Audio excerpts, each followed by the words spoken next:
In this video, we are going to talk about what feelings perfectionism is and why you probably have it as a fearful avoidant.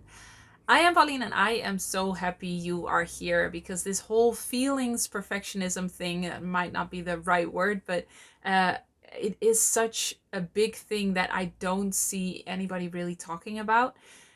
Even though for fearful avoidance, it's something that you probably struggle with every single day, you might not be aware of it. So in healing the fearful avoidant attachment style, it is very important to know what feelings perfectionism is and how to recognize it and to heal it. So that's what we're gonna dive into. So, feelings perfectionism means that you have um, a kind of standard or expectation for your feelings. You should feel a certain way at all times or in certain situations, and you shouldn't be feeling negative feelings in at all times or in certain situations. So you judge your feelings a lot, and you have this bar, this standard of what you should feel. This definitely comes from childhood, from a parent who probably was having a hard time dealing with their own feelings, uh, hadn't really learned how to regulate those and to allow all feelings to be there, and so they judged your feelings.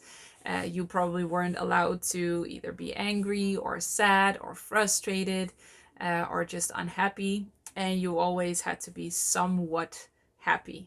Not too happy because that's elated and too much, but somewhat happy. And that causes you to, when you grow up, to believe that feelings are something to be feared, feelings are something to be managed, and feelings are something to be controlled. You have the belief that it is even possible to control your feelings, and you have an image of how you should be feeling. So wanting to feel perfect all the time, that's kind of like the overall theme of this. And perfect can look different for other people. So I remember that I expected myself and demanded of myself that I felt happy all the time and energetic. And I never really felt that way. And so I judged myself constantly. I went into a shame spiral constantly because I just couldn't manage to feel happy all the time, because that is not humanly possible to always feel happy. Um, and I was managing my feelings. Whenever I would feel unhappy or sad or frustrated or angry, I would judge that, and I would be just disappointed that I wasn't there yet, that I wasn't perfect yet, and I would have to work even harder and heal even more so that I would get to this place where I would just be happy and no other feelings would be present. So it just, if you recognize any of this, just see if there's a way of feeling that you kind of want to feel a certain way, and how you judge yourself if you don't feel that way. So I also remember when I would be too happy, I would hear this voice in my head saying, "No, that's too much. That's too much. This is too frivolous. This is too elated." So it was really like a very narrow path that I demanded of myself to walk. Then also you have no tolerance for negative feelings. So if you are struggling with feelings perfectionism, you just don't want to have any negative feelings. You judge them, you criticize them, you try to suppress them, you try to uh, push them aside. You just don't want to have them. And this can be a trap when you are healing the fearful avoidant attachment style, because when you have healing modalities like the emotional freedom technique with which you can release certain emotions and feelings, it could be that you're thinking, oh good, then I need to release all negative emotions, and then I will never have them again. Whereas more healing is in the allowing of all feelings and not judging them, and just allowing all feelings to be there, then just tapping and releasing and wanting to have all the negative feelings go away because you are afraid that you're not good enough or you will be rejected when you have negative feelings. This is not how feelings work. it's not that you can just completely get rid of certain feelings. All feelings um, have a role in your life and in how you relate to yourself. On the opposite side, it might be that you feel like you need to hold on to the positive feelings. I remember when I was struggling the most with my fearful avoidant attachment style in the crash state, that I would kind of feel happy sometimes, and then I thought, oh good, now I have to hold on to this. I really have to make sure that this doesn't leave. And that's just not how feelings work, because feelings come and go. You cannot control feelings, but you can influence them. There's such a big difference between that. And it's so interesting to me that a lot of fearful avoidance, including me, we have this idea that we need to feel a certain way in this moment. So we demand of ourselves to be happy, even though we're not taking care of ourselves. So we might be super tired and hungry and thirsty and just be overwhelmed and need time for ourselves, but demand that we feel good. That's not how it works. You need to take care of yourself.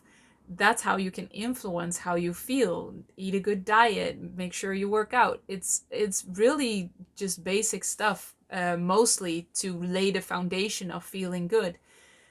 But when you have feelings perfectionism, you demand of yourself to feel a certain way in this moment. Not after you've invested, no, in this moment. You always have to feel happy. Whereas people who are generally happy, who are predominantly happy, they take care of themselves. They just listen to their needs really easily, and they think, oh, I'm hungry. Okay, I'm going to eat something. Oh, I'm thirsty. I'm going to eat something. And I remember when I would feel tired. When I was younger, I was not allowed to be tired. My parents, both of them, it would be such a trigger for them.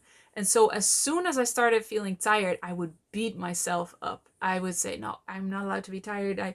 I should. And sometimes I wasn't even aware that I was feeling tired, just because I was so dissociated from that feeling. But I wouldn't feel good. And then I would be really hard on myself that I didn't feel good, and I should be feeling good, and I should be feeling happy, and I should have energy. Why don't I have energy? Maybe it's because I just need to sleep more or I need to rest, or I'm just overwhelmed. Um, so feelings perfectionism leads you to actually be disconnected from your feelings, from your body, from your needs, and therefore you have a very high chance of feeling so much worse than when you would allow all feelings and just take care of yourself. And then the natural positive feelings will come out the most, because your core is love and peace. Those are your core feelings. If you would strip everything away, and all the fears and all the added layers that have come on through your childhood, if you strip all of that away, what is left is love and peace. So the more you release, the more resistance you release, the more fear and negative associations you release, the closer you come to that feeling of love and peace, and it will be more consistently there. The better you take care of yourself, the more easily you will feel happy all the time. And what is interesting is that when you have perfectionistic tendencies in general, you will always feel like it's not enough. So even if you are genuinely happy, you're like, that's no use. I have to be 100% of the time happy in a perfect way. And so you won't allow yourself to just be happy in the moment. You think, no, I have to fix everything. I have to be perfect. And then I get to enjoy being happy, when I'm happy forever and in every situation. And that's just not how it works. A happy life is a string of happy feelings. It's not always feeling happy in every single moment.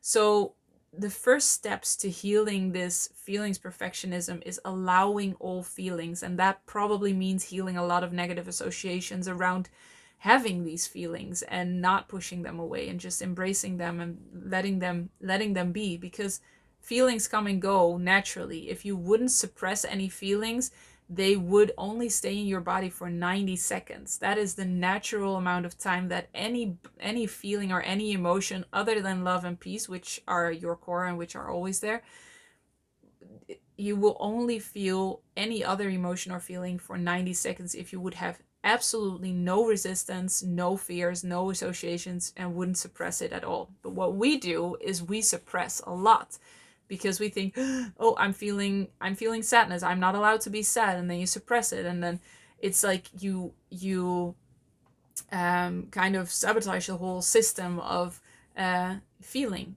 Your body knows how to feel. It's something that your body does naturally, but it's all the added layers that cause you to have a hard time allowing that feeling and processing those feelings. So step one is allowing feelings, and that could be quite a process to get there and release all the negative associations and actually allow all the feelings to be there.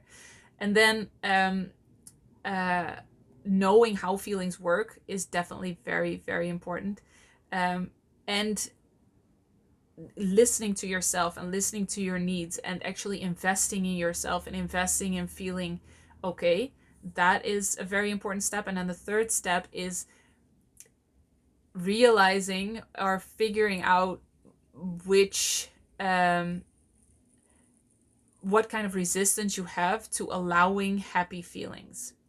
Because as much as we want to have all the positive feelings, there's probably also a lot of negative associations around having and just allowing positive feelings. Like, I have to work for that, or I have to earn that, or everything has to be perfect before I can allow this. So actually releasing and healing everything around allowing happy feelings and just feeling good, so that it becomes easier to take care of yourself and invest in yourself, that makes a world of a difference. Because what otherwise happens is that you may work really hard at taking care of yourself. You work out, you have a good diet, and then as soon as you start to feel good, if that doesn't feel safe for you to feel good, you will fall back and you won't take care of yourself until you feel like shit again, and then you start the whole cycle again. So it's a matter of releasing the negative associations around allowing the negative feelings, and it's releasing all the negative associations around allowing the positive feelings.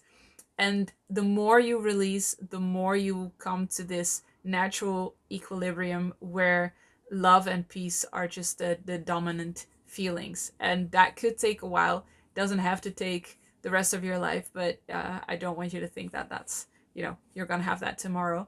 Um, but it is definitely possible to have this unshakable sense of peace and love that is underlying everything, um, more and more as you allow all feelings to just pass through your body. So that is what feelings perfectionism is. I am curious, do you recognize this? Do you recognize having perfectionistic tendencies towards feelings? Please let me know in the comments below. I would love to know. As always, I am so happy you are here, and I will see you in the next one. Healed and Happy is a tailor-made online program where me and my team personally guide you through healing the roots of the fearful avoidant attachment style.